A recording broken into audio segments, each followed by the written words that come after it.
오늘 말씀은 사도행전 1장 12절에서 26절까지 말씀입니다. 그 후 그들은 올리브산이라 불리는 곳에서부터 예루살렘으로 돌아왔는데 이 산은 예루살렘에서 가까워 안식일에 걸어도 되는 거리였습니다. 그들은 예루살렘 안으로 들어와서 자기들이 묵고 있던 다락방으로 올라갔습니다.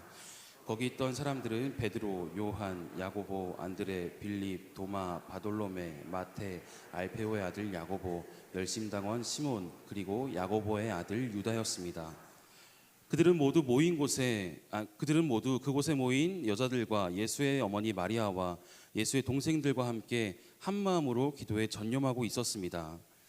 그 무렵 모인 사람들이 약 120명쯤 됐는데 베드로가 형제들 가운데 일어나 말했습니다. 형제들이여, 예수를 체포한 사람들의 앞잡이가 된 유다에 관해 성령께서 다윗의 입을 통해 미리 말씀하신 성경이 이루어질 수밖에 없었습니다.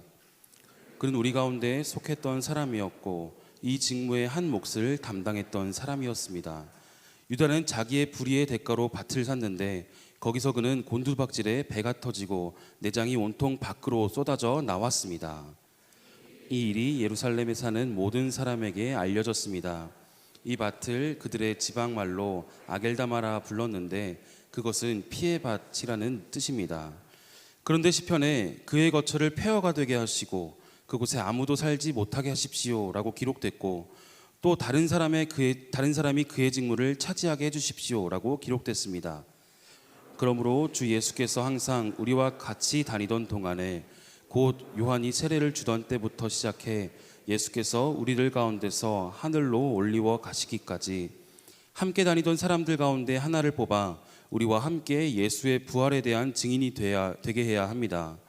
그래서 사도들이 두 사람 곧 바사바 또는 유스도라고도 불리는 요셉과 마띠아를 추천했습니다.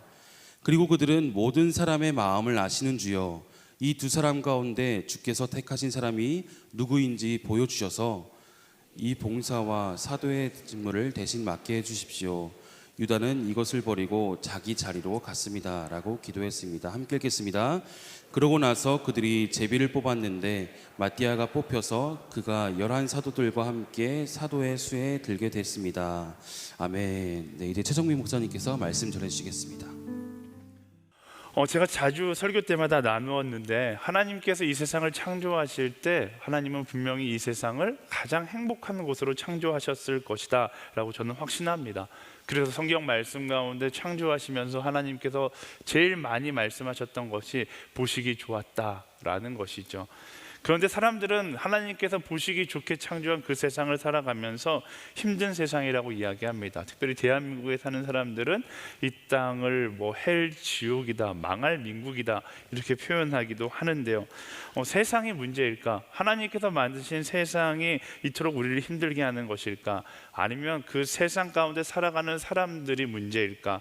당연히 후자겠죠. 말씀은 하나님께서 보시기 좋은 세상을 창조하셨다라고 이야기하는데 그 세상을 하나님의 뜻을 따라 살아가는 것이 아니라 인간의 야망과 인간의 욕심을 따라 살아간 결과가 우리가 느끼고 있는 힘든 세상, 지옥 같은 세상이 되어 간 것입니다. 세상의 문제가 아니라 우리가 무엇을 따라 어떤 모습으로 살아가는가가 오늘 세상의 컨디션을 결정하게 되는 것입니다. 그래서 사람의 생각을 따라 내가 원하는 대로가 아닌 하나님의 말씀을 따라 그가 이끄시는 대로 살아가는 지혜가 우리 안에 있어야 하는 것이죠. 그렇게 살아갈 때 하나님께서 우리에게 준비해 주신 오늘이라는 선물을 경험할 수 있는 것입니다. 오늘이라는 악몽을 살아가는 것이 아니라 하나님께서 준비하신 오늘이라는 선물을 살아갈 수 있는 우리 모두가 되기를 예수님의 이름으로 축원합니다. 그런 의미에서 옆 사람에게 선포하겠습니다. 말씀 따라 이끄시는 대로 살아갈지어다. 아멘. 오늘 말씀 가운데서 우리가 함께 나누고자 하는 주제는 바로 교회입니다. 교회도 마찬가지겠죠. 하나님은 예수님을 통해서 교회를 아름다운 공동체로 만드셨습니다. 그런데 그 아름다운 공동체를 구성하는 그리스도인들이 바른 모습으로 서 있지 않으면 교회는 더 이상 하나님이 기대하는 모습과 다르게 변질된 방향으로 흘러갈 수밖에 없는 것입니다. 오늘 살아가는 많은 사람들이 교회가 변질되었다라고 이야기하죠. 근데 아이러니하게도 교회의 변질은 교회가 세상의 요구대로, 사람의 요구대로 따라갔을 때 생겨나는 것입니다. 여러분 생각해 보세요. 사람들이 이야기하는 대로 교회가 그 방향을 향해 흘러가면 좋은 교회가 될까요?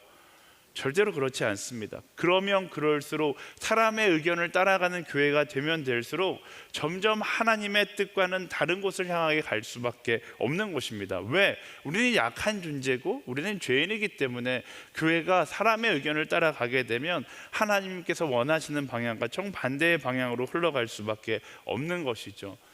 그래서 우리가 착각하면 안 되는 것이 야, 이 교회가 내가 원하는 교회가 되었으면 좋겠다. 이건 엄청나게 큰 착각이에요. 교회는 내가 원하는 교회가 아니라 하나님께서 원하시는 모습이 되어야 하는 것입니다. 많은 이 시대 사람들이 나의 뜻을 따라주는 교회를 가려고 합니다. 내 마음을 알아주는 교회를 가려고 해요. 그래서 내가 좋아하는 설교자, 내가 좋아하는 예배인도자가 있는 교회를 가려고 합니다. 그런데 그게 좋은 교회를 선택하는 기준이 될 수 있을까요? 절대로 그렇지 않습니다. 우리는 내가 좋아하는 교회를 가는 것이 아니라 하나님께서 좋아하는 교회를 갈 수 있어야 하는 것입니다.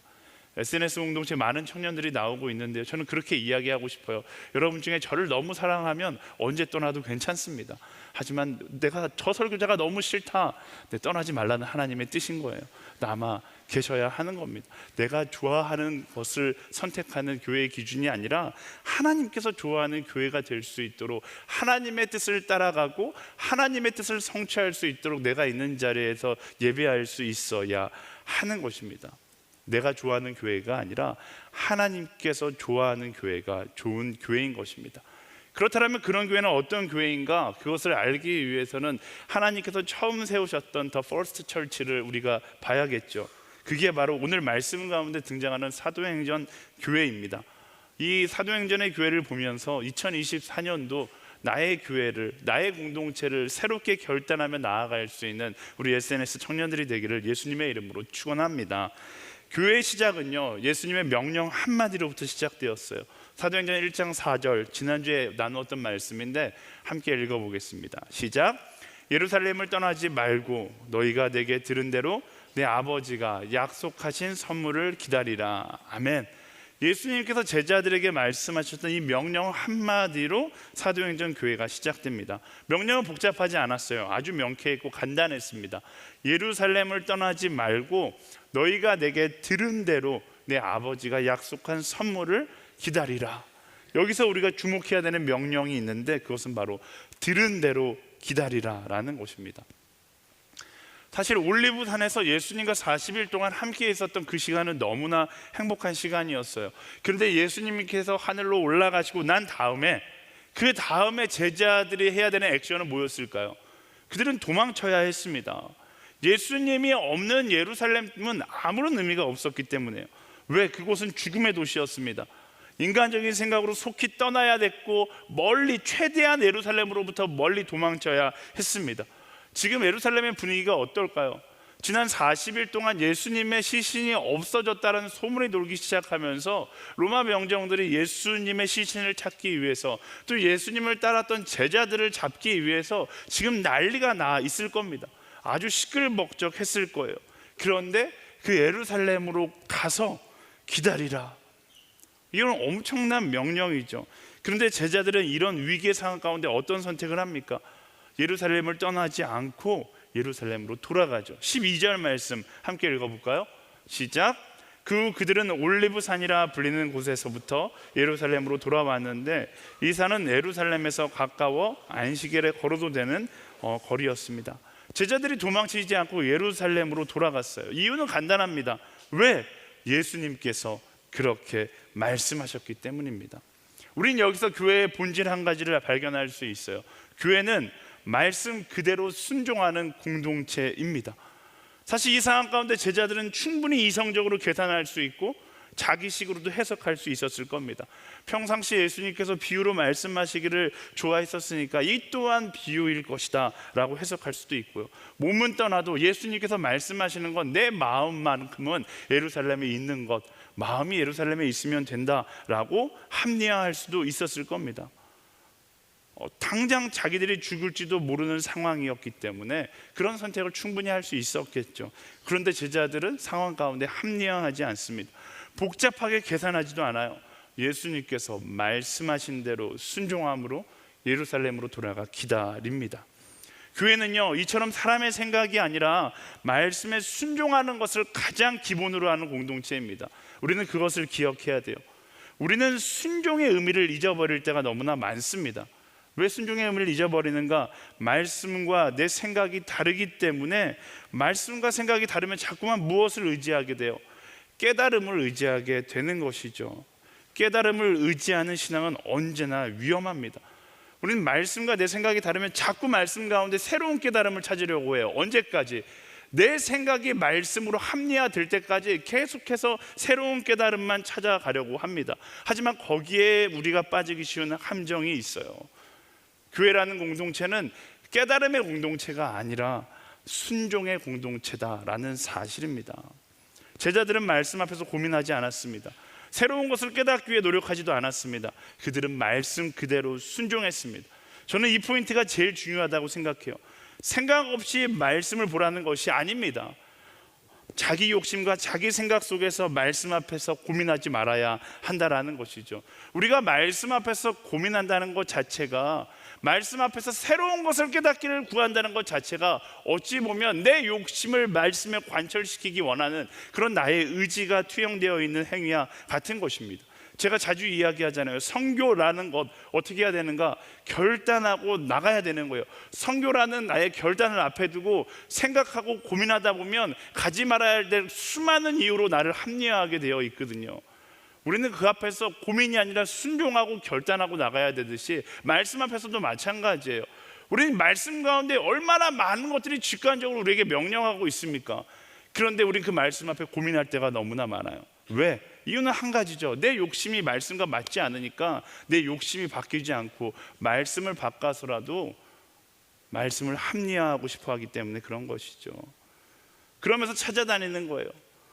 자기 생각을 응원해 줄 수 있는 말씀. 목회자, 이 목회자, 저 목회자, 저 목회자 찾아다니는 사람들의 대부분의 특징이 뭐예요? 자기 생각에 오케이 해줄 수 있는 답이 나올 때까지 계속해서 찾아다니는 거예요. 찬양도 자기를 응원해주는 찬양만 들으려고 하는 거죠. 응원해주는 설교자, 내게 달콤한 이야기를 해주는 설교자만 찾으려고 하는 것이죠. 수능이 되면 차세대 수능 시험날 기도회를 합니다. 그때 제가 이제 차세대 교육자 출신이기 때문에 차세대 찬양인도 올라가기 전에 신신당부해요. 목사님들이 올라가서 부르지 말아야 될 찬양 1순위 그리 아니하실지라도, 이 찬양 부르면 안 된다는 거예요. 네. 저는 약간 또 반골 기질이 있잖아요. 왜 안 되냐? 이럴수록 더 찬양해야지. 그러고서 그냥 그리 아니하실지라도를 찬양했던 기억이 납니다. 얼마나 오늘 교회 어머니들이 훌륭하신지 그 찬양 가운데서도 굉장히 아멘으로 찬양하시더라고요. 근데 그게 교회예요. 내 욕심을 주장하는 것이 아니라 하나님의 마음 앞에 내 욕심을 내려놓고 순종할 수 있는 것, 그것이 교회인 것입니다. 사랑하는 청년 여러분, 내 욕심에서 시작된 깨달음에 속지 마십시오. 그건 참된 깨달음이 아니라 합리화입니다. 이 시대 우리가 정말로 많은 것을 깨달았다 이야기하지만 그 수많은 깨달음 중에 정말로 많은 포션이 나의 합리화일 수 있다라는 것입니다. 저는 개인적으로 정말로 기도를 하면서 깨달음의 홍수 가운데 살고 있는 이 시대의 청년들이 정말로 걱정이 많이 됩니다. 끊임없이 깨닫고 싶어 해요. 깨달음만 가득하고 순종이 없는 것, 그게 기독교 역사 가운데 실패한 교회의 모습이었다는 사실을 기억하십시오. 수만 가지를 깨닫지 않아도 돼요. 한 가지를 깨닫더라도 그 한 가지에 순종할 수 있다면 그게 참된 교회의 모습으로 살아가는 것입니다. 제가 예전에도 이야기했는데 이 자리에서 예전에는 매주 수요일마다 선교 집회를 했어요. 선교 집회를 하는데 한 선교사님께서 이 자리에 와서 너무나 청년들과 오늘 교회 성도들이 너무나 뜨겁게 찬양을 하니까 올라오셔서 첫 번째 하셨던 문장이 이거였어요. 여러분이 찬양하는 고백 가운데 그 고백의 단 5%만이라도 그 고백대로 살아간다면 선교 역사는 달라질 것입니다. 근데 그 말이 참 의미심장한 것 같아요. 여러분이 깨닫는 것의 5% 아니 1%만 그 말씀대로 순종하며 살아간다면 기독교 역사는 달라질 겁니다. 선교 역사는 달라질 거예요. 아니, 여러분의 삶의 자리에서 여러분의 하루하루는 달라질 것입니다. 우리 옆 사람에게 선포하겠습니다. 말씀대로 순종할지어다. 아멘. 그런데 왜 우리가 말씀대로 순종하지 못하는가? 거의 말씀대로 순종하는 건 대부분 내 욕심의 방향과 반대일 때가 많기 때문에 그래요. 마치 제자들이 예루살렘으로 돌아가면 안 되는데 말씀은 예루살렘으로 돌아가라고 이야기하기 때문에, 그래서 말씀에 순종하는 것은 힘듭니다. 힘들다고 해서 우리가 포기해야 되는가? 그렇지 않죠. 순종의 여정이 힘들다고 느껴질 때 무엇을 해야 되는가? 사도행전 교회가 그것을 보여주고 있습니다. 13절과 14절 말씀 함께 읽어볼까요? 시작. 그들은 예루살렘 안으로 들어와서 자기들이 묵고 있던 다락방으로 올라갔습니다. 거기 있던 사람들은 베드로, 요한, 야고보, 안드레, 빌립, 도마, 바돌로메, 마테, 알페오의 아들 야고보, 열심당원 시몬, 그리고 야고보의 아들 유다였습니다. 그들은 모두 그곳에 모인 여자들과 예수의 어머니 마리아와 예수의 동생들과 함께 한 마음으로 기도에 전념하고 있었습니다. 아멘. 제자들은 말씀에 순종해서 예루살렘으로 돌아와서 그 유명한 마가의 다락방에 모이기 시작합니다. 예수님의 제자들과 예수님을 따랐던 사람들 약 120명의 사람들이 그 다락방에 모여 있는 거예요. 여러분 한번 상상해 보세요. 그 분위기가 굉장히 애매했을 겁니다. 이 다락방까지 담대하게 행렬을 가지고서 들어왔을까? 그렇지 않죠. 숨어서 한 사람 한 사람씩 이 다락방으로 올라갔을 겁니다. 그 모여있는 사람들 가운데 분위기는 어땠을까요? 두려움으로 가득했겠죠. 예수님께서 올라가 버리셨기 때문에 허망함과 허탈감이 있었을 겁니다. 긴장감은 계속해서 유지되고 마음의 스트레스는 올라오기 시작했습니다. 말씀에 순종하기는 했는데 상황이 전혀 변하지 않으니까 엄청난 초조함과 스트레스가 그 분위기를 지배하고 있었을 거예요. 근데 그때 그들이 무엇을 하기 시작합니까? 말씀은 그들이 한 마음으로 기도에 전념했다라고 이야기합니다. 그 상황 가운데 누군가는 두려움에 쫓겨 어서 도망가자고 이야기하기도 했을 거고, 누군가는 예수님과의 이별을 슬퍼하며 하염없이 눈물을 흘리고 있었을 수도 있습니다. 그런데 한 구석에서 누군가 기도하기 시작해요. 그리고 그 기도가 번지기 시작합니다. 그리고 잠시 후 모두가 말씀이 기록한 대로 한 마음으로 기도하는 마가의 다락방이 열리기 시작하는 것이죠. 이게 바로 초대교회의 시작이었어요. 교회는 어떤 곳입니까? 교회는 기도하는 공동체입니다. 우리는 어떤 이유가 되었든 기도하는 사람들, 기도하는 공동체가 되어야 하는 것입니다. 제가 리더십 컨퍼런스 때도 나누었지만 말씀은 먼저 그 나라와 그 의를 구하라, 그리하면 이 모든 것을 너희에게 더하시리라 이야기합니다. 그래서 우리가 열심히 기도하려고 하는데 많은 사람들이 이 후자를 위해서 기도하죠. 먼저 그 나라와 그 의를 위해 기도하기보다 우리에게 더하실 것을 위해서, 내 욕심과 내 야망을 위해서 기도합니다. 근데 저는요, 묵상해 보니까 괜찮아요. 내 욕심과 내 야망을 위해서 기도하십시오. 제자들도 그랬을 거예요. 처음엔 두려움 때문에 기도했는데 그 기도가 어떻게 됩니까? 먼저 그 나라와 그 의를 향한 기도로 변화되기 시작하는 것입니다. 제가 리커네 때도 이야기했는데 피드백을 받아보니까 이 예화만 기억난다는 청년들이 많이 있더라고요. 제가 그 첫 번째 그 사역을 할 때 소년부 전도사였는데 소년부에 그 선생님들이 정말로 열심히셨어요. 저도 그 전도사 시절 너무 열심히였던 것 같아요. 교회 바로 앞에 있는 집 지하 방을 얻어갖고 월화수목 금토 주일 날마다 새벽 예배를 섬기고, 대학원 수업이 끝나면 그 교회 앞에 있는 학교 앞에 가서 초등학생들과 축구 시합하고 전도하고, 거의 그때는 납치 수준이죠. 다 교회로 데려와서 떡볶이 먹인 다음에 전화번호 따갖고 토요일 밤부터 계속 전화를 하는 그런 열심히 있는 목회자였습니다. 근데 저의 열심이 너무나 멋있어 보였는지 교회 선생님 중에 제 또래 여자 선생님이 저를 좋아하기 시작하는 거예요. 근데 문제가 생겼어요. 이 선생님이 저를 달라고, 저의 마음을 달라고 40일 금식 기도를 시작하는 거예요. 제 나름대로 저도 막 위기가 찾아온 거예요. 어떻게 해야 돼요? 저도 같이 금식 기도했죠. 누구의 기도가 더 절실한가 막 열심히 기도했는데, 근데 놀라운 사실은 그 금식이 끝나갈 때쯤 40일까지는 하지 않았어요. 어쨌든 그 금식의 시간이 지나다 보니까 어느 날 그 여자 선생님이 하나님의 부르심을 받고 선교에 헌신해서 선교로 나가더라고요. 근데 저는 그게 기도의 능력이라고 생각해요. 기도의 시작은 어떤 이유가 되었든 열심히 기도하다 보면, 진실된 마음으로 기도하다 보면 하나님께서 그 기도를 통해 그 사람의 인생을 변화시키는 거예요. 그래서 이런 말이 있죠. 처음에는 내가 기도를 만들지만 나중에는 기도가 나를 만든다. 리더십들은 다 알지만 이 말은 제가 한 말이에요.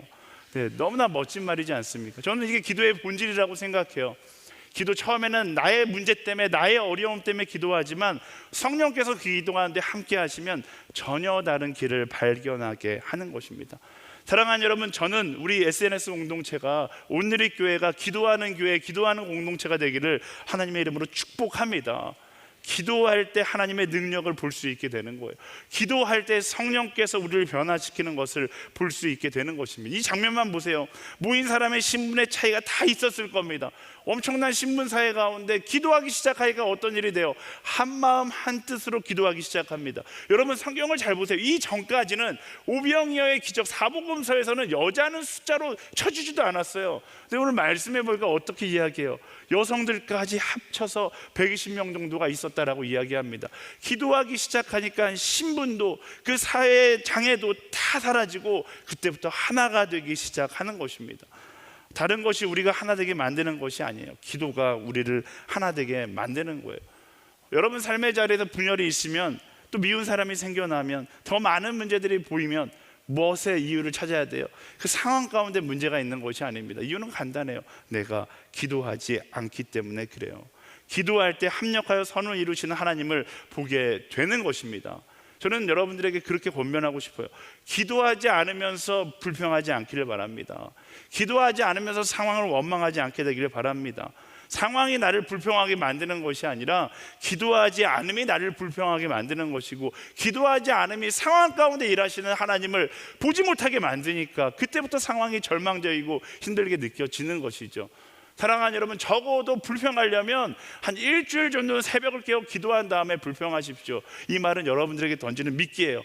일주일 동안 깨어서 기도하면 어떻게 될까요? 내 삶에 불평할 것이 아니라 감사할 것이 가득하다는 사실을 보게 될 것입니다.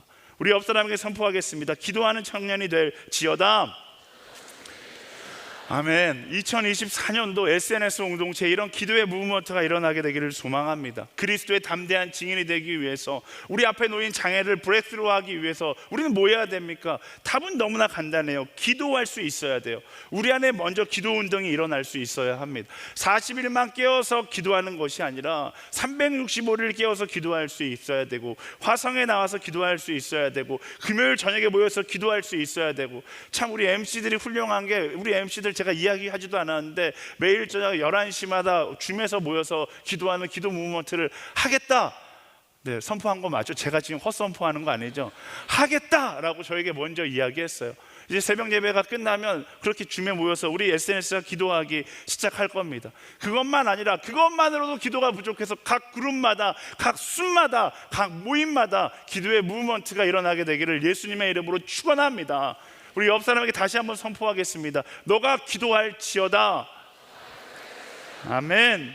마가의 다락방은 교회의 시작, 어떻게 기도의 무브먼트로 교회가 시작되었어요. 그런데 그렇게 기도 중에 갑자기 베드로가 일어나서 말하기 시작합니다. 15절부터 17절까지 말씀 함께 읽어보겠습니다. 시작. 그 무렵 모인 사람들이 약 120명쯤 됐는데 베드로가 형제들 가운데 일어나 말했습니다. 형제들이여, 예수를 체포한 사람들의 앞잡이가 된 유다에 관해 성령께서 다윗의 입을 통해 미리 말씀하신 성경이 이루어질 수밖에 없었습니다.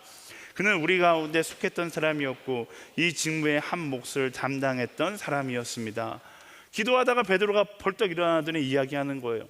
근데 베드로의 입에서 나온 이름이 그 당시에 제자들에게는 금기어, 절대 말하면 안 되는 이름이었어요. 그게 바로 가룟 유다였죠. 예수님을 팔아넘겨서 이 상황을 만든 장본인, 제자들에겐 수치이고 실패의 상징이었으며 부끄러운 상처의 이름이었을 겁니다. 아마 이 순간까지 가룟 유다에 대해서 알고 있는 사람들은, 가룟 유다의 실수에 대해서 알고 있는 사람들은 제자, 12명의 제자만 딱 알고 있었을 겁니다. 소문은 무성했겠지만 모두가 다 쉬쉬하는 분위기였을 거예요. 그냥 그렇게 사라질 수 있는 이름이었습니다. 이 성경에 보면 신기한 장면이 나오죠. 가루가 쳐져 있는 장면이 있어요. 가루에 쳐져 있는 장면을 읽어보면 이 가룟 유다의 사건에 대해서 예루살렘에 있는 모든 사람들이 알게 되었다라고 이야기합니다. 그 말은 즉슨 이전까지는 알지 못했다라는 거죠. 이거는 이제 그 누가가 사도행전을 쓰면서 첨가한 부분이에요. 그런데 베드로는 왜 굳이 이 장면에서 그 이름을 이야기하고 있는 것일까? 그냥 묻고 지나갔으면 됐을 텐데 성령께서 이야기하시기에 하신 것이죠. 베드로는 가룟 유다는 우리 가운데 속했던 사람이었고 우리의 직무를 담당했던 한 사람이었는데 그가 예수님을 팔아 넘겼습니다 라는 사실을 그 자리에 있는 120명들에게 공표합니다.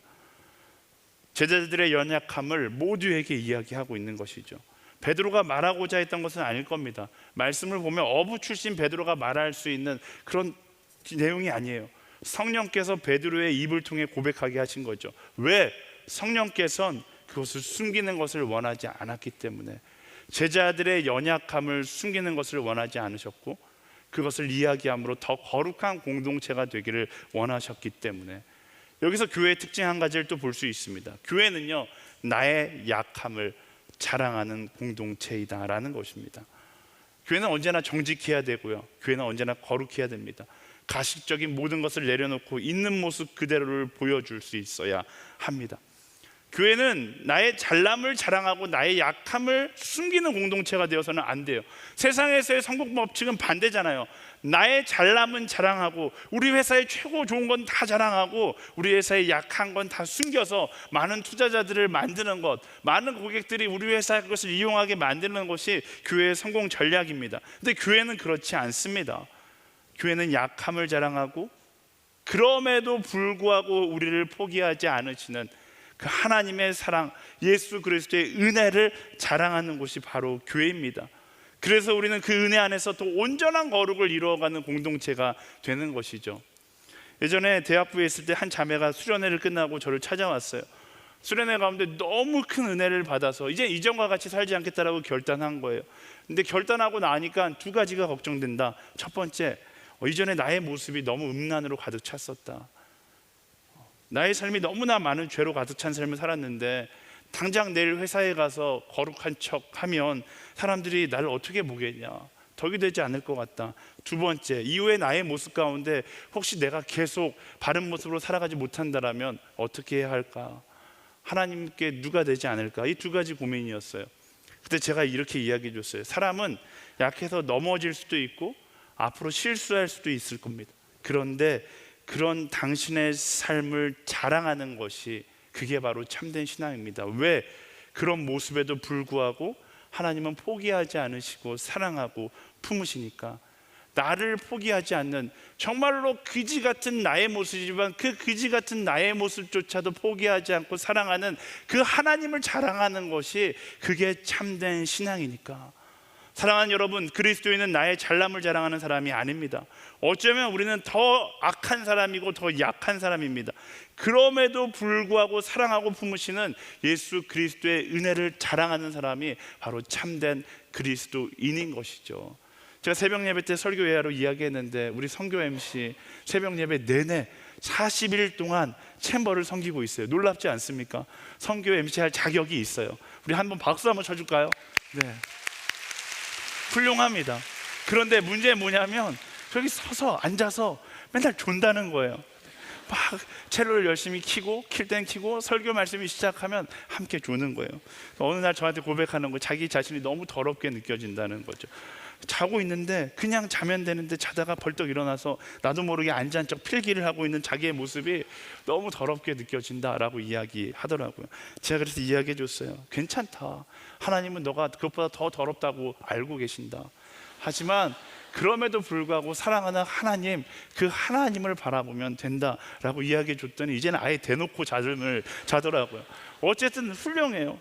여러분, 교회는 연약한 사람들이 모여있는 공동체입니다.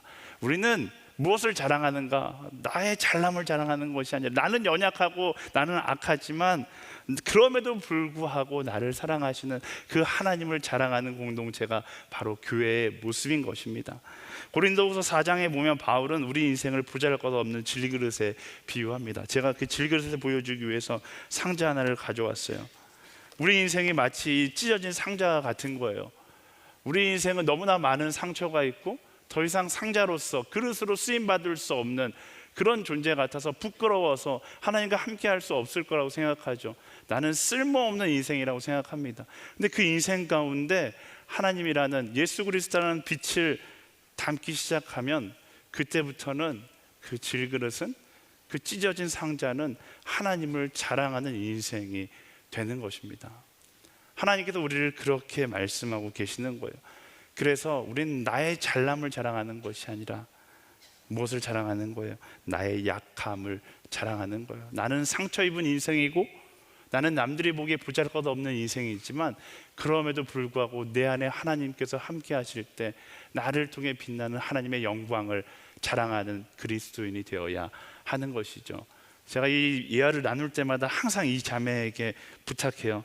네, 보컬 전공한 자매인데 자기가 노래를 못한다고 생각하고 있어서 제가 항상 이 찬양을 함께 불러주기를 바라면서 이렇게 부탁하는데, 오늘도 바로 오늘 아침에 부탁했는데 전혀 거절 없이 해주겠다고 하더라고요. 우리 문은미 자매의 우리 고백 함께 박수로 청해 듣도록 하겠습니다.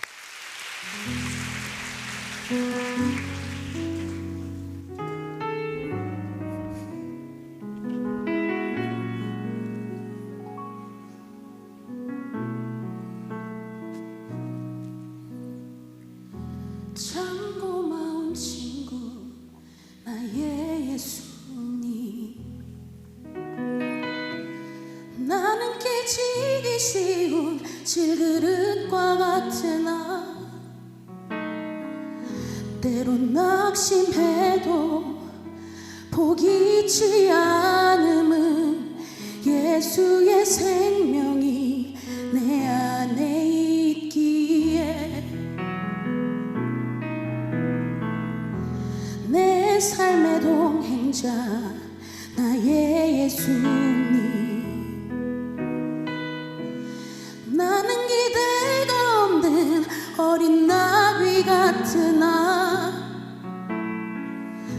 늘 쓰러져도 다시 일어남은 예수의 생명이 내 안에 있기에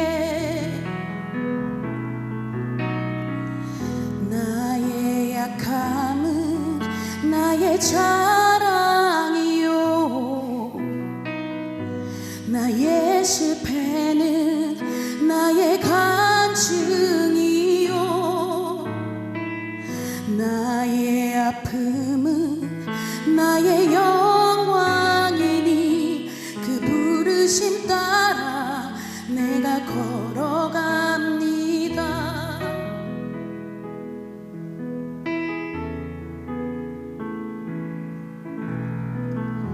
내 삶의 동행자 나의 예수님, 나는 기대가 없는 어린 나귀 같으나 늘 쓰러지나 다시 일어남도 예수의 생명이 내 안에 있기에 나의 약함은 나의 자랑이요, 나의 실패는 나의 간증이요, 나의 아픔은 나의 영광이니 그 부르심 따라 내가 걸어갑니다.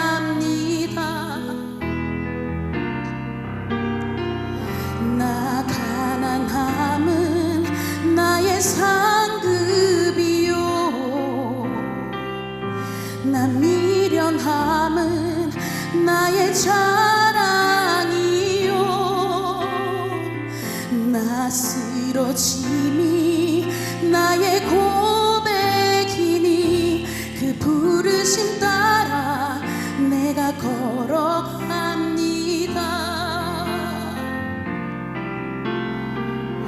나의 약함은 나의 자랑이요, 나의 실패는 나의 간증이요, 나의 아픔은 나의 고백이니 그 부르심 따라 내가 걸어갑니다. 그 부르심 따라 내가 걸어갑니다. 네, 우리 아름다운 찬양을 나누는 무릎이 자매에게 한자의 박수 드리겠습니다. 아멘. 찬양의 가사가 너무나 아름답고 또 음미자매가 불러줘도 더욱더 아름다운 것 같습니다. 우리 옆 사람에게 그렇게 고백하겠습니다. 나의 약함은 나의 자랑입니다. 아멘. 네. 여러분의 약함을 자랑함으로 인하여서 하나님의 위대하심이 세상 가운데 드러나게 되는 것입니다. 우리 마지막으로 21절과 22절 말씀 함께 나눠볼까요? 시작. 그러므로 주 예수께서 항상 우리와 같이 다니던 동안에 곧 요한이 세례를 주던 때부터 시작해 예수께서 우리들 가운데서 하늘로 올려 가시기까지 함께 다니던 사람들 가운데 하나를 뽑아 우리와 함께 예수의 부활에 대한 증인이 되게 해야 합니다. 아멘. 베드로와 제자들은 사람들에게 이야기합니다. 함께 다니던 사람 중에 하나를 뽑아서 우리와 함께 예수의 부활에 대한 증인이 되게 해야 합니다. 여기서 교회의 또 하나의 모습을 볼 수 있죠. 교회는 그리스도의 증인을 세우는 공동체이다라는 것입니다. 사실 이 말씀을 이번에 설교를 준비하면서 묵상했는데요, 성경을 어떻게 묵상하는가, 한 말씀을 계속 묵상하다 보면 어느 순간 내가 그 말씀 가운데 들어가 있거든요. 이 말씀을 계속 묵상하는데 제 마음 가운데 그런 거룩한 상상이 드는 거예요. 120 성도가 그 다락방에 가득 채워져 있어요. 베드로가 이야기합니다. 우리 중에 한 사람을 뽑아서 예수의 부활에 대한 증인이 되게 해야 합니다. 120명 중에 껴있는 저의 마음 가운데 어떤 마음이 들었을까요? 나요, 나를 뽑아주세요. 아마 이곳에 모여있는 120명의 성도들의 마음은 동일했을 겁니다. 바로 나요, 저를 뽑아주세요. 이 장면을 묵상하고 말씀을 준비하다가 생각났던 사건이 하나 있어요. 한 8년 전쯤에 전주대에서 집회를 하기 위해서 내려갔는데 제가 이제 그때 PD를 보고 있었거든요. 그때 하정환 목사님께서 집회 설교를 하러 오셨다가 이제 설교를 막 하시고 이제 마지막쯤 돼서 그런 멘트를 하셨어요. 누가 세상에 나아가 예수님을 증거하는 증인이 되겠습니까? 누가 가겠습니까? 그냥 설교의 마지막 문구 하나 정도라고 생각했는데 갑자기 제가 PD를 보고 있는데 제 앞에 있는 형제가 손을 들고서 벌떡 일어나는 거예요. 제가 가겠습니다 이러면서 일어나는 거예요. 순간 저의 마음 가운데 어떤 생각이 들었을까요? 이건 사고다, 안 쳐야 된다. 그래서 안 쳐라고 이야기하려는 순간 놀라운 것은 저기 맨 앞에 있는 한 자매가 또 손을 들고 일어나면서 제가 가겠습니다 하고 벌떡 일어나는 거예요. 그러자 정말로 도미노처럼 뒤쪽에서 저쪽에서, 그러더니 그 전주대학교 강당을 채우고 있었던 모든 청년들이 손을 들고 일어나면서 제가 가겠습니다 라고 외치더라고요. 저는 이 120 성도들이 모여있던 이 마가의 다락방이 그런 분위기가 아니었을까 싶어요. 누구를 세워야 하는가, 물론 그 중에 세워지는 사람은 한 사람이었겠지만 그들의 마음 가운데는 다 그런 바람이 있겠죠. 바로 나요, 내가 증인이 되길 원합니다. 제가 그때 그 장면이 너무 멋있어서 제가 가는 곳마다 항상 묻고 누가 증인이 되겠습니까? 제가 외치는 이유는 딱 하나죠. 누군가 일어나서 손을 들고 외쳐주기를 바라는 마음인데, 제가 오늘 아침에 10시 반에 대학부 수련회 가서 설교하고 왔거든요. 수련회 가서 똑같이 이야기했어요. 누가 그리스도의 담대한 증인이 되겠습니까? 침묵. 제가 억지로 시켰어요. 다 손을 들고 일어나면서 제가 가겠습니다 외치라고 이야기했어요. 오늘 이 시간에도 다 침묵하지 말고 제가 물을 때에 예수님께서 묻는다 생각하시고 손을 들면서 다 같이 외칠 수 있게 되기를 소망합니다. 제가 가겠습니다 외치는 거예요. 누가 그리스도의 담대한 증인이 되어 세상 가운데 나아가겠습니까? 네, 아직 약해요. 억지로 시키는데도 이 정도면 안 되죠. 억지로 시키는데 더 담대하게 외쳐야죠. 누가 세상을 변화시키는 그리스도의 증인이 되어 세상 가운데 나아가겠습니까? 내가 가겠습니다. 아멘. 그 120 성도의 마음이 오늘 우리 교회의 모습이 되기를 예수님의 이름으로 축원합니다. 제가 이 말씀을 준비하면서 얼마나 마음이 설레는지 알아요. 물론 우리 SNS 공동체 누군가 손을 들고 일어나지 않을까라는 마음도 있었지만 미래가 그려지는 거예요. 오늘의 교회 선교의 모습이 이런 모습이 되기를 소망합니다. FA 선교도 저의 마음은 너무 많은 사람들이 신청해 갖고 아무나 갈 수 없는 거예요. 너 FA 이번에 가게 돼? 야, 진짜 잘 됐다. 마티아가 예수님의 제자로 선발되었을 때 119명의 사람들은 뭐라고 생각했겠어요? 부러웠겠죠. 아, 나도 저 자리에 올라갔어야 되는데 저 사람이 올라갔구나. 나도 언젠간 그렇게 증인이 되어 나아갈 수 있겠지. 이게 바로 SNS 공동체 모든 청년들이 갖는 마음이 되기를 예수님의 이름으로 축원합니다. 아멘. 그렇게 모두가 증인 되기를 소망하고 날마다 증인을 세우는 교회, 그런 SNS 공동체가 되는 것, 그게 바로 하나님께서 기뻐하시는 교회의 모습인 것입니다. 누구 한 사람이 그리스도의 담대한 증인이 되었을 때 휴, 나는 안 되었네가 아니라 누군가 담대한 증인이 되어 나아갔을 때 야, 다음은 꼭 내가 나가야겠다라고 결단할 수 있는 그런 담대한 그리스도의 증인들이 되는 것, 그게 우리 모두의 소망이 되기를 소망합니다. 그런 의미에서 한 번 더 옆 사람을 외치겠습니다. 너가 가게 될지어다. 네. 그 가슴에 손을 얹고 선포하겠습니다. 나도 가게 될지어다. 아멘. 우리 예배가 끝나고 세상 가운데 나아가는 거예요. 그 담대한 증인이 되어서 담대한 마음을 가지고 세상 가운데 나아가 담대한 그리스도의 증인으로 살아갈 수 있는 우리 모두가 되기를 소망합니다. 말씀을 정리하겠습니다. 사도행전의 교회를 바라보며 교회의 본질적인 모습 4가지를 나눴어요. 첫 번째는 교회는 말씀대로 순종하는 공동체이다라는 것입니다. 교회는 말씀 앞에 고민하지 않습니다. 여러분, 말씀 앞에서 고민하지 마십시오. 내 욕심을 위한 새로운 깨달음을 쫓지 말아야 하는 것입니다. 교회는요, 말씀하신 대로 순종하는 공동체입니다. 두 번째, 교회는 기도하는 공동체입니다. 말씀대로 순종하다 보면 어려움이 찾아오는데 그 어려움 앞에서 멈춰서는 것이 아니라 브레이크스루 하기 위해서 어떻게 해야 된다고요? 기도해야 하는 거예요. SNS 공동체의 오늘의 교회 가운데 이 기도의 무브먼트가 다시 새롭게 시작되기를 예수님의 이름으로 축원합니다. 교회는 나의 약함을 자랑하는 공동체입니다. 세상은 자신의 잘남을 자랑하지만 우리는 우리의 약함을 자랑하는 사람들이에요. 나는 약한 사람이고 나는 악한 사람이지만 그럼에도 불구하고 하나님께서 내 안에 계실 때 하나님의 영광의 빛이 세상을 비칠 것이다라는 것을 기억하고 그 예수 그리스도의 참된 은혜를 나의 약함을 통해 자랑할 수 있는 우리 모두가 되기를 소망합니다. 교회는 그리스도의 증인을 세우는 공동체입니다. 교회는 모두가 부활의 증인이 되기를 소망하고 또 날마다 그 증인들을 세우는 공동체입니다. 우리는 매주 이렇게 부활의 증인이 되어 세상 가운데로 나아가는 것이죠. 말씀에 순종하고 기도로 무장하며 나의 약함을 자랑하면 그 사람이 바로 부활의 증인인 것입니다. 우리를 증인으로 부르신 하나님께 우리 감사와 영광의 박수 함께 드리며 나아가겠습니다. 네, 이 시간 다시 묻겠습니다. 누가 내게 주어진 일주일의 시간을 부활의 증인으로 살아가시겠습니까? 네, 멋지네요. 이제는 대답할 때 일어나시는 거예요. 누가 가겠습니까? 아멘. 아멘. 우리 일어서서 결단하며 나를 부르신 그 하나님의 부르심 앞에 함께 찬양하며 나아가겠습니다. 나의 삶의 자리에서 나의 잘남을 자랑할 필요 없어요. 문은미 자매가 불렀던 찬양을 함께 찬양할 텐데 사실 제가 이 찬양에 대한 아픔이 있어요. 원래 맨 처음에 제가 부르려고 했는데 제가 부르니까 너무 어려워서 은혜가 하나도 안 되더라고요. 그래서 오늘 말씀이 뭡니까? 나의 약함을 자랑하라. 어렵지만 우리 다 같이 우리 함께 찬양하면서 나의 약함을 자랑하고 영광 받으실 그 하나님을 기억하며 함께 나아가게 되기를 소망합니다. 우리 그 하나님 바라보며 함께 찬양할까요? 참 고마운 친구 나의 예수님,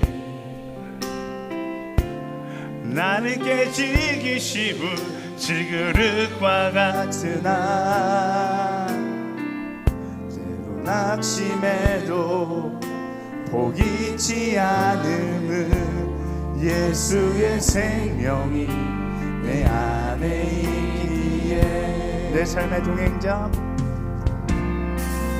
내 삶의 동행자 나의 예수님, 나는 기대가 없는 어린 나귀 같으나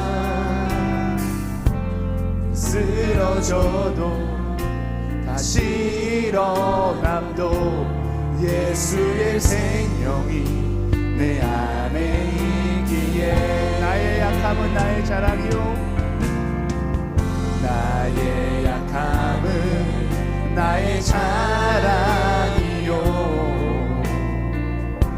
나의 실패는 나의 간증이요 나의 아픔은 나의 영광이니 그 부르심 따라 내가 걸어갑니다. 나의 가난함은 나의 상급이요 나의 가난함은 나의 상급이요 나 미련함은 나의 자랑이요 나 쓰러짐이 나의 고백이니 그 부르심 따라 내가 걸어가. 다시 한번 고백할까요? 나의 약함은 나의 자랑이요 나의 약함은 나의 자랑이요 나의 실패는 나의 간증이요 나의 아픔은 나의 영광이니 그 부르심 따라 내가 걸어갑니다. 나 가난함도 나의 상급입니다. 나 가난함은 나의 상급이요 나 미련함은 나의 자랑이요 나 쓰러짐이 나의 고백이니 그 부르심 따라 내가 걸어갑니다. 이제 우리 말씀을 기억하면서 함께 기도하며 나아가기 원합니다. 하나님 말씀대로 순종하는 교회로 살아가게 하여 주시옵소서. 찾아오는 어려움 앞에 타협하는 것이 아니라 기도로 돌파해 나아가는 그리스도인 그런 교회가 되게 하여 주시옵소서. 나의 약함을 자랑함으로 그분의 위대하심을 나타내는 교회가 되게 하여 주시옵소서. 우리 주여 한번 부르짖고 함께 말씀을 기억하며 간절히 진심으로 함께 기도하며 나아가겠습니다. 주여! 하나님 그렇습니다. 말씀대로 순종하는 교회로 살아가게 하여 주시옵소서. 합리화하는 것이 아니라 세상이 원하는 모습으로 살아가는 것이 아니라 하나님께서 말씀하신 그 말씀 앞에 말씀 그대로 순종하며 나아가는 교회가 되기 원합니다. 세상에게 인기 있는 교회가 되기 위해서 세상이 좋아하는 교회가 되기까요 몸부림치는 것이 아니라 말씀대로 살아가는 교회가 되고 말씀이 이끄는 대로 나아가는 교회가 되게 하여 주시옵소서. 나의 약함을 자랑하고 아버지 나의 작음을 자랑함으로 그분의 크심과 그분의 위대하심을 세상 가운데 선포하며 나아가는 하나님의 사람들이 되게 하여 주시옵소서. 이끄시는 그 하나님께 우리의 마음을 드리며 나아가길 원합니다. 주님 완전함이 나의 자랑이 아니라 나의 연약함을 사용하시는 그럼에도 불구하고 나를 사랑하시는 그 하나님의 무한한 사랑이 나의 자랑입니다. 포기하지 않으시는 그 예수님의 십자가가 우리의 자랑입니다. 나는 악하지만 나는 오늘도 쓰러지지만 나를 포기하지 않고 나를 붙잡으시는 하나님의 변함없는 그 사랑이 나의 자랑입니다. 하나님 그 하나님의 마음을 붙잡고 나아갈 수 있는 하나님의 사람들로 살아가게 하여 주시옵소서. 나의 약함이 나의 자랑을 위해서 나아갑니다. 그분의 위대하심을 찬양하며 나아갑니다. 하나님 기도하는 사람 되게 하여 주십시오. 기도하는 교회 되게 하여 주십시오. 넘어져서 절망의 자리에서 우는 것으로 멈추는 것이 아니라 절망의 자리에 있다라면 기도하는 사람이 되게 하여 주십시오. 하나님을 부르짖는 사람이 되게 하여 주십시오. 외칠 수 있는 사람이 되게 하여 주십시오. 제자들이 모든 두려움을 기도로 돌파했던 것처럼 하나님 우리가 모든 상황 가운데 먼저 기도할 수 있는 사람 되게 하여 주시옵소서. 타협하지 않고 기도로 돌파해낼 수 있는 하나님의 사람들 되기를 소망하오니 주님 붙잡아 주시옵소서. 주님 그렇게 기도하는 기도의 공동체 되기를 소망합니다. 기도하며 나가는 하나님의 사람들 되기를 원합니다. 기도하는 교회가 되기를 원합니다. 주님 붙잡아 주시고 그 하나님을 따라 나아가는 하나님의 사람들 되게 하여 주시옵소서. 이끄신 하나님께 우리의 마음을 들여 나아가오니 기도하는 사람 한 사람 되게 하여 주시옵소서. 기도하는 공동체, 기도하는 교회, 기도로 돌파해 나아가는 그리스도인으로 살아가게 하여 주시옵소서. 하나님 기억하기 원합니다. 하나님 기억하기 원합니다. 그 마음을 가지고 날마다 증인되길 소망하는 한 사람 될 수 있도록 인도하여 주시옵소서. 이끄신 하나님께 모든 것을 맡기며 나아갑니다. 주님 붙잡아 주시고 역사하여 주시옵소서. 아멘. 우리 시간 한 번 더 기도하며 나아갈 때 하나님 부활의 증인을 세우는 교회 되게 하여 주시옵소서. 부활의 증인이 되는 공동체 되게 하여 주시옵소서. 우리 함께 예배하는 모두의 마음 가운데 그 사명을 향한 열망이 불타오르게 하여 주시옵소서. 부르심을 향한 그 마음을 잊지 않고 날마다 증인되어 나아가는 그리스도의 담대한 증인으로 서게 하여 주시옵소서. 나의 삶을 주님께 올려드리며 SNS 공동체를 주님께 올려드리며 온누리 교회를 주님께 올려드리며 우리 주여 세 번 부르짖고 간절히 기도하며 나아가겠습니다. 주여 주여 주여. 하나님 그리스도의 담대한 증인들이 되기를 소망하는 그런 교회 되기 원합니다. 아버지 세상 가운데 나아가 세상과 동일하게 살아가는 것이 아니라 그리스도의 담대한 증인이 되어 사랑하며 나아갈 수 있는 그런 공동체가 되기를 소망하고 주님 붙잡아 주십시오. 우리의 마음 가운데 그 사명이 불타오르게 하여 주십시오.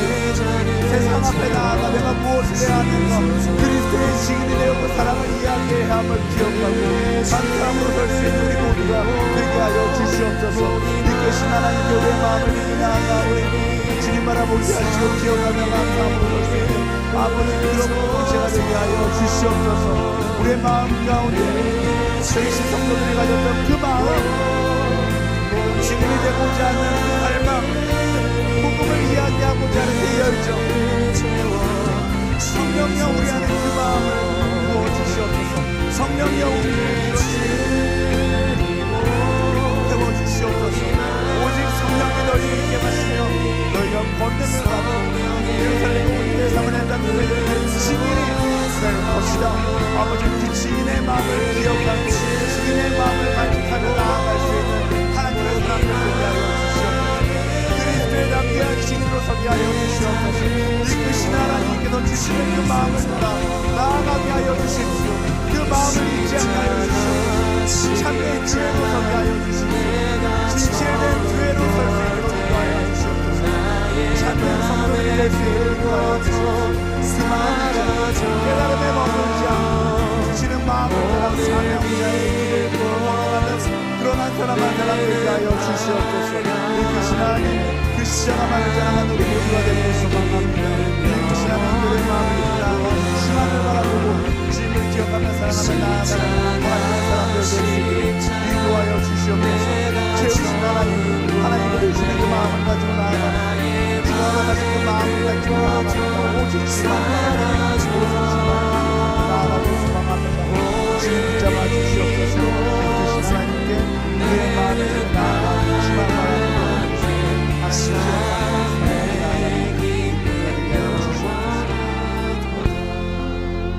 사랑하는 주님, 이 혼란한 시대 가운데 참된 교회로 살아가기를 소망합니다. 세상이 원하는 것을 채워주는 교회가 되려 하기보다 말씀대로 순종하는 교회가 되게 하여 주시옵소서. 날마다 새로운 깨달음을 구하며 살아가기보다 말씀하신 계명과 사명에 순종하는 교회로 살아가게 하여 주시옵소서. 물론 그렇게 살다 보면 어려움이 찾아오겠지만 그 어려움 앞에서 굴복하는 것이 아니라 제자들이 그랬던 것처럼 함께 한 마음으로 기도함으로 돌파해 나아가는 우리 모두가 되게 하여 주시옵소서. 우리의 잘남을 자랑하기보다 우리의 약함을 자랑함으로 하나님의 위대하심을 나타내는 우리 모두가 되게 하시고 그 하나님을 자랑하기 위하여 그리스도의 심장을 가지고 일어서는 그리스도의 담대한 증인들이 가득한 그런 SNS 공동체 되게 하여 주시옵소서. 그렇게 이끄실 그 하나님께 모든 것을 맡겨드리며 살아계신 예수 그리스도의 이름으로 간절히 기도드립니다. 아멘. 우리 기도 가운데 우리 결단 가운데 함께 하신 하나님께 감사의 박수 함께 드리겠습니다.